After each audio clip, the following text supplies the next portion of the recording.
सबसे बड़ा सवाल, क्या पाकिस्तान भारत के खिलाफ युद्ध की तैयारी शुरू कर चुका है? क्योंकि जिस प्रकार 19 अगस्त से 21 अगस्त के बीच में टर्की और चाइना के मिलिट्री एयरक्राफ्ट पाकिस्तान के रावलपिंडी और कराची में राउंड पर थे, मतलब एक आ रहा था तो एक जा रहा था। इसको लेकर पूरे देश में आज के समय चर्चा का विषय बना हुआ है और पूरा मीडिया इस न्यूज को कवर कर रहा है। इंडिया के इंटेलिजेंस इनपुट ये बता रहे हैं कि पाकिस्तान को बड़े पैमाने पर टर्की और चाइना के द्वारा डिफेंस सिस्टम, ड्रोन, मिसाइल और वेपन प्रोवाइड किए गए हैं।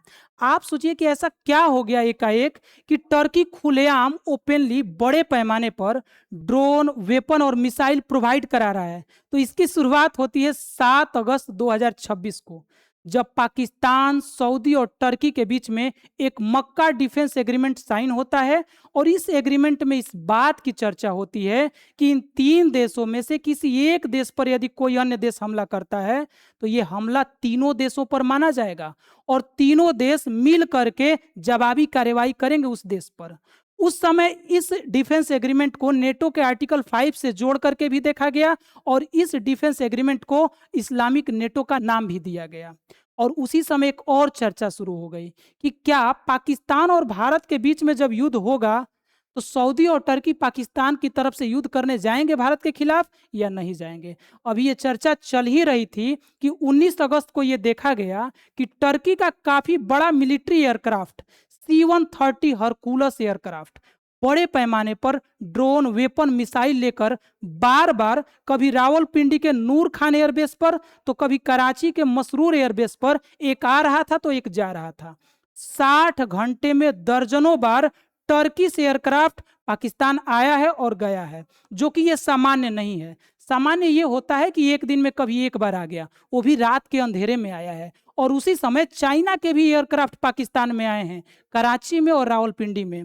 उसमें माना जा रहा है कि चाइना ने HQ सीरीज का जो डिफेंस सिस्टम है वह पाकिस्तान को ट्रांसफर किया है।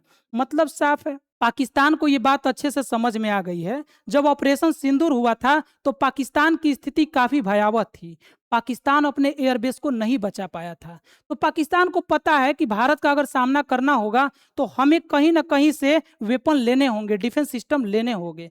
लेकिन यह भी एक कारण हो सकता है, जिस प्रकार से 14 अगस्त 2026 को पाकिस्तान के प्रधानमंत्री इस बात की चर्चा करते हैं कि सिंधु जल समझौता को रद्द करके भारत ने एक रेड लाइन खींच दिया है जो कि कभी भी युद्ध को शुरू करा सकता है। तो क्या लगता है आप सभी को कि ये जो वेपन का इतना ज्यादा आदान प्रदान एकाएक पाकिस्तान में हुआ है, एकाएक मूवमेंट शुरू हुआ है टर्की और चीन के द्वारा पाकिस्तान में वेपन, डिफेंस सिस्टम, मिसाइल के हिसाब से, तो पाकिस्तान युद्ध चाहता है या पाकिस्तान अपनी रक्षा के लिए इतने बड़े स्तर पर वेपन और डिफेंस सिस्टम मंगा रहा है? कमेंट करके जरूर बताइएगा। धन्यवाद।